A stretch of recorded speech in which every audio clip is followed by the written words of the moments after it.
Today, my message is to you, you who are so lucky to have a good brother. And the reason why my message is to you is because I know what it's like to have brothers. I have 6 of them. I come from a family of 8. 8 of us. 1 sister, 6 brothers, and me. 8 altogether. And you know what? We are a family that unfortunately was destroyed by life circumstances. It started many years ago in New York City with the death of my oldest brother, who was killed when he was only 16 and I was about 7 or 8. That was the beginning of the end for my family. And we were never able to recover from that incident. Not only did my mother go into grieving, my dad went into complete isolation and separation. My brothers, especially my elder brother right below him, turned his life over to drugs, addiction, and crime. My other brothers turned their life over to drug dealing and a life of crime. I unfortunately was smart enough to stay the course of trying to seek a better way. As I was watching my family be completely destroyed, I knew that that path was not for me.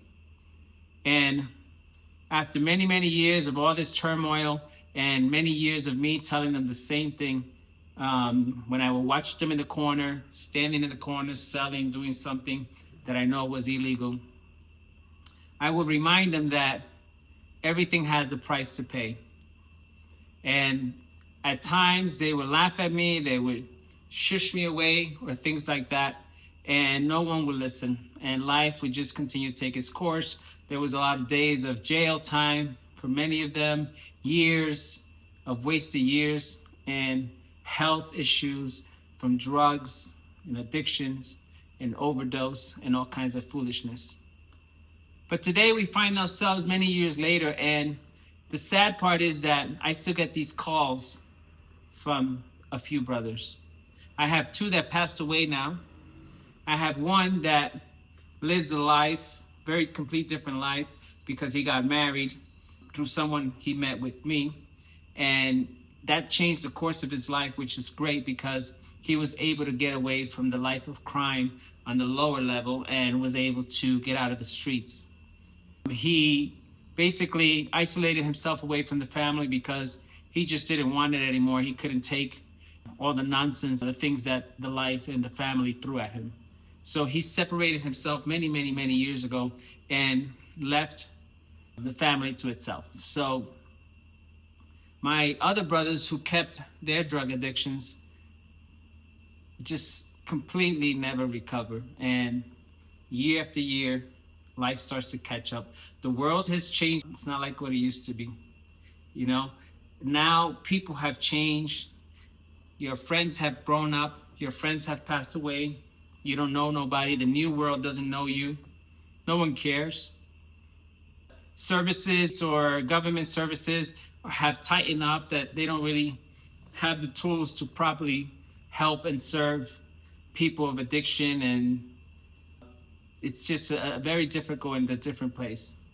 But today, the reason why this message is delivered is because I had a call from one of my brothers who called me and was telling me, have I spoke to my other brother recently? And I said, yes, I speak to him usually every week.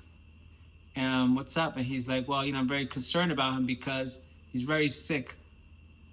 And I'm concerned that one day, he's not going to make it through a night. And I said to him, sadly said to him, what do you want me to do? I'm already doing everything I can. I pay the rent in the apartment my brother lives. I help him with every call that he makes. Probably every 2 to 3 weeks, he makes a call for some money for food. And what more can I do? He lives in New York. I live in Florida. I have my own life. I have my own financial issues, as I've mentioned. I have a child that I need to care for. I have a family, myself. What more can I do? I'm not in New York. I can't do anymore. I have other brothers who don't care to spend a second of their thoughts to help, or even if they could, they wouldn't. because it's not in their heart. But I've always been the one that's helped my brothers, right? Basically, what more can I do? What more can you do? And I asked him, why don't you help him more? Why don't you visit him more? Because he has a better understanding of the situation, because he is an ex-addict and knows exactly what this one is going through.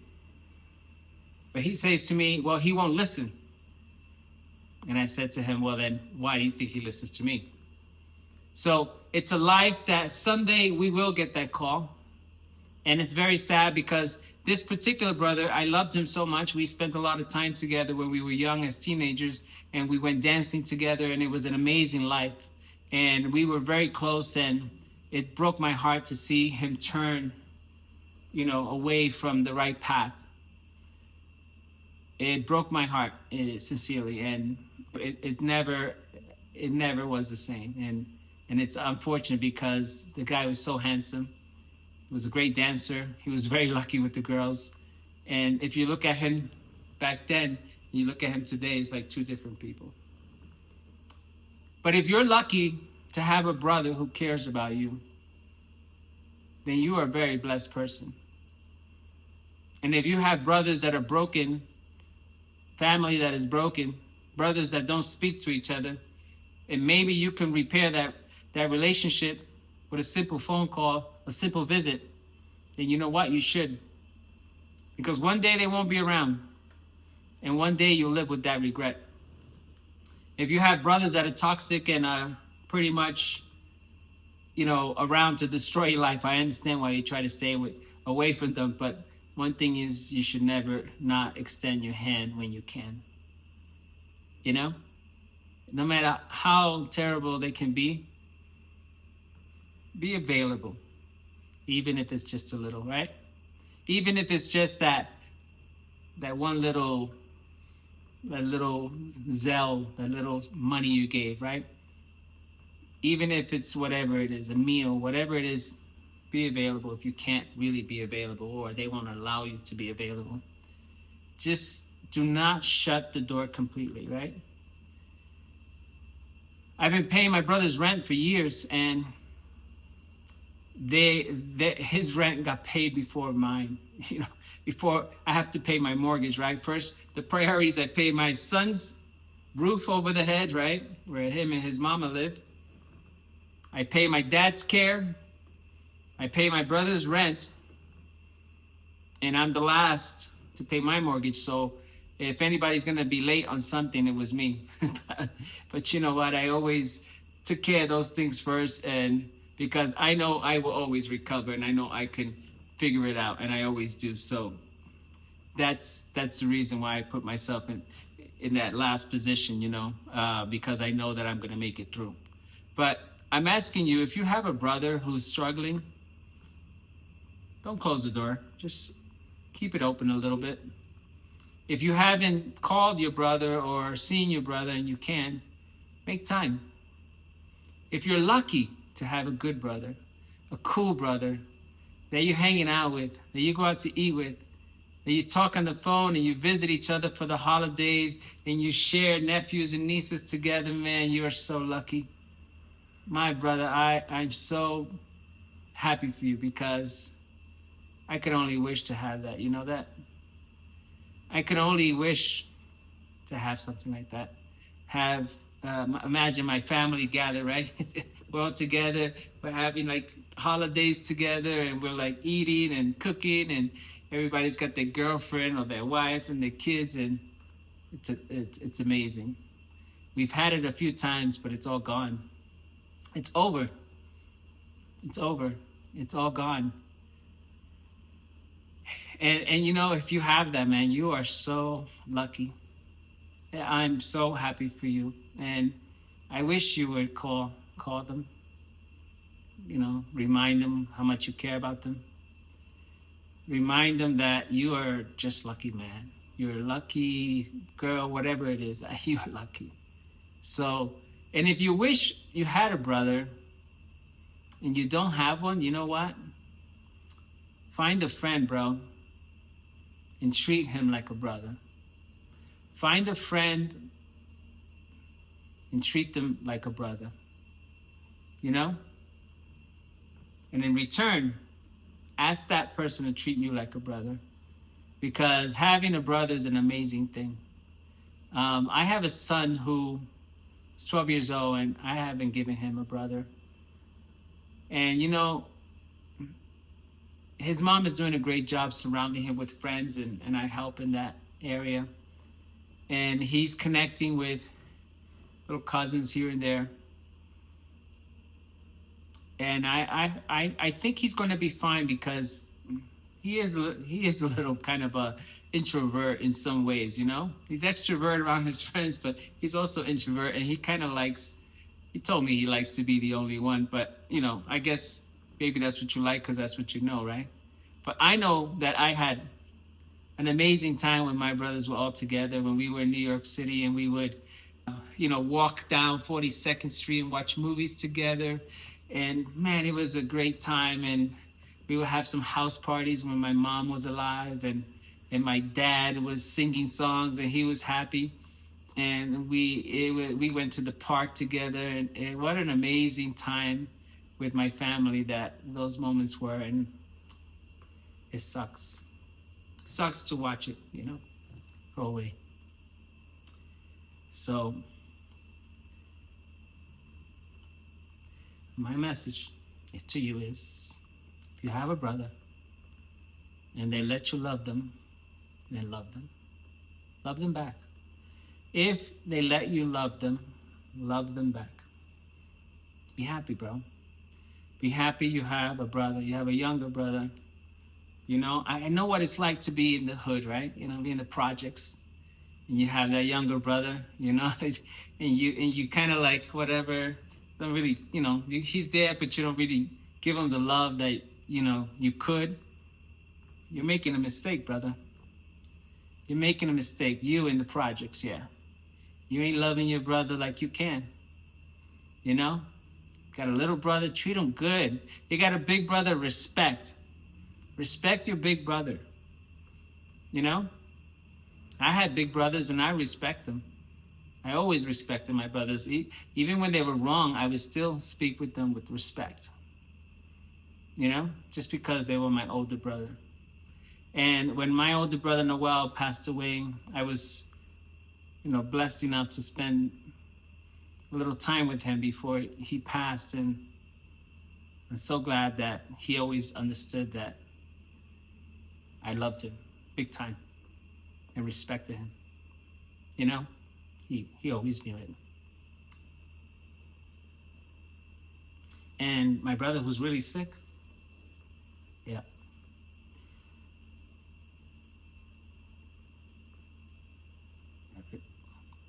It's too late, man. I wish he can get better, but he can't. He's got addictions and depression. It's like no cure, man. And I don't know what more I can do. I pray. Call him. I remind him that I care, you know. I wish my other brothers would call him and remind them that they care, but they won't, you know. They're just not built that way, you know. They kind of take care for themselves, right, you know. So if you have a brother, call him up. If you have a brother, love them. Make a date with them, bro. Take them out to the movie. If you're an older brother and you got a little brother, take him to the movies. Yes, you and him. Don't bring the girlfriend, right? Don't bring, just you and him, you know? If you're a little brother, right, and you're working, you got a little money, treat your big brother out for a burger. Right? Something to eat. You know, keep it light, right? Because your money's tight, whatever. Treat your big brother out. Just you and him. No girlfriends, nobody else. Just you and him. Treat him for a burger. Show him some respect. Show him some love. And you won't regret a day of it, because I know years have gone by, brother. I'm talking about those years went by quick. When we were young, those years went quick. And when we matured into teenagers and life was doing its thing, you know, with crack and cocaine and, drugs were everywhere and everybody was fucking lost, you know? Excuse my language because I don't like cursing. I don't like that. Excuse me. But I can remember those moments when life was just destroying everything, eating at us, at this family, you know? And it went quick. And now here we are, all mature. We all have children. They're broke. They're hurting. They're in pain. They don't own anything. Don't own anything. And it's over because it's too late. Their bodies don't give in. They can't work. They can't function in the world. They can't function in this new world. It's over. And that's sad. And it sucks. Call your brother. Love on your brother. Treat them with love. Treat them with respect. And that's my message to you. Peace. Thanks for listening, man. Studio 954, Orlando Marrero, sharing life with you, sharing it from the heart. Have a good night.